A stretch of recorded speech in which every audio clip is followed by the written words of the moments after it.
Hello, Dr. Min and everyone. My name is Chris. I'm from Group 1. Here with me is Caitlin, Cindy, Kristen, and Ronnie. And today we're going to be presenting current issues and our relationship in the hospitality industry projects. So first off, we as future leader in our industry, we must understand what is the word sustainability. According to the United Nations Burnland Commission, sustainability defined as meeting the needs of the present without compromising the ability of our environment for future generation to meet their own needs.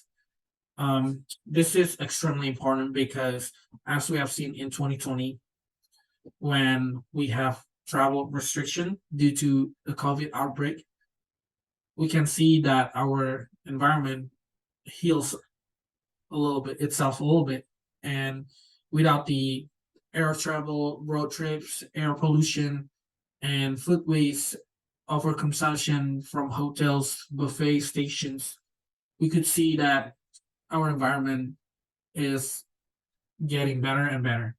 But once we are getting to the 2020 or 2023, when people start traveling again and it's all picks up, like all the trash in the ocean, the pollution is coming back again.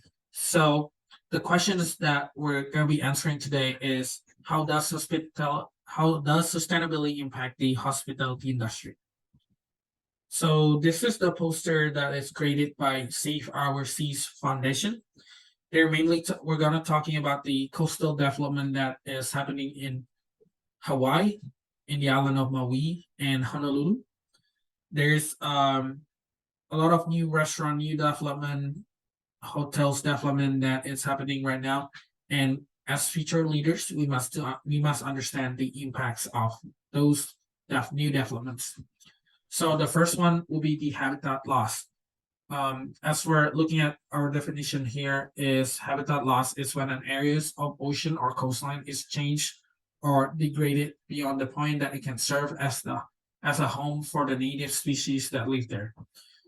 So um, let's start with coastal development over here. Human activities thus also contribute to habitat loss and degradation of local environmental resources. For example, developers need to power those equipment using gas, and those gas producing a lot of pollution into the air. And also all the drains, all the waste of industry goes to the ocean, which is causing plants around the coastal areas or marine life to be depleted, which is causing species loss over the time if we look at the long term. And also there's fishing or trawling, and trawling is also regulated by the United States agency in some areas, but we cannot deny the fact that it does causes reef destruction, and also there's like a lot of fish that could be taken away from the ocean, and that also impact our culinary restaurant. Those people that eating salmon or wild caught sea bass, even though it is regulated, when we overdo it or when we do it in overconsumption, there will be significant loss to the marine life over there. And also, there's also coral bleaching, which is if the ocean temperature rises between 1 to 2 degrees, that could cause coral bleaching, as we have seen in Australia, the Great Reef Barrier.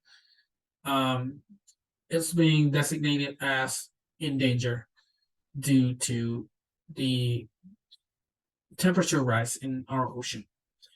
So there's a lot of reasons why we need to pay attention of sustainability impacts of our action in hospitality industry. Hello, my name is Kaylin, and today I'm going to be talking about overtourism. So, the World Tourism Organization describes overtourism as the impact of excessive tourism influenced by the local and natural resources in a negative way.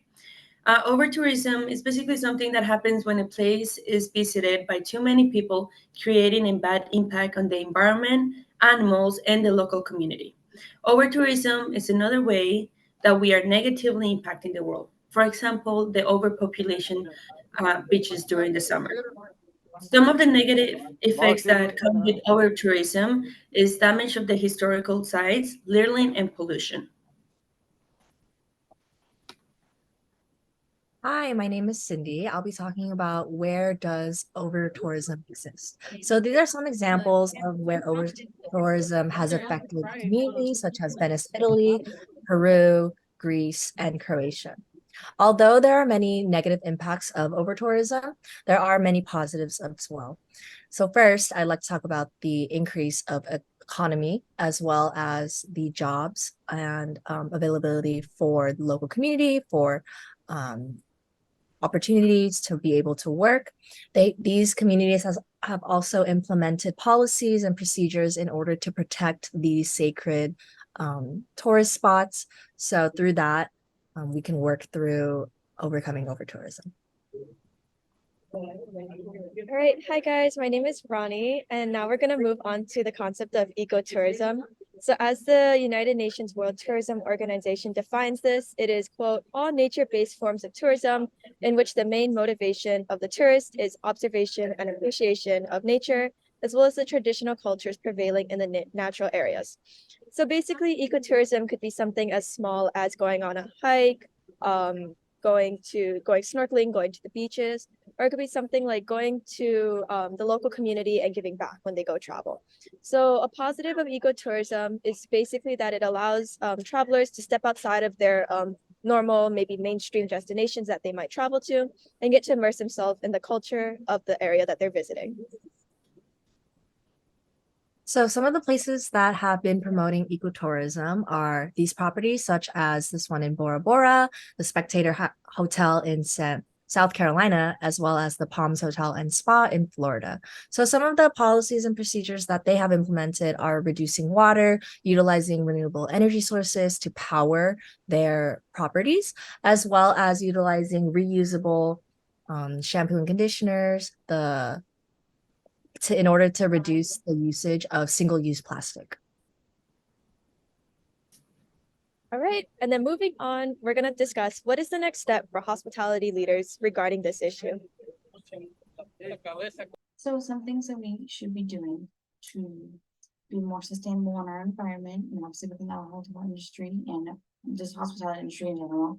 One of them is repurposing old buildings. I believe that this is such a great way for the environment. As you can see in the bottom right-hand corner, we see that an old military hospital was converted into a two-star restaurant. This is a great way because it saves you with building costs and building new buildings. That is not so good for our environment. And the Vegas Strip is an example of how we should stop a lot of construction and turn it into, obviously, we lessen the construction, start getting rid of old hotels that are no longer useful, and start building nice hotels within the strip. And obviously it'll be more sustainable for our environment. And so as we move on to the next slide, just more stuff that we should be doing within the hospitality industry and being more sustainable and more eco-friendly is with the water usage, and which we can do is by installing a device that reminds guests of the water usage, obviously when it comes to showering and cooking and washing dishes and stuff.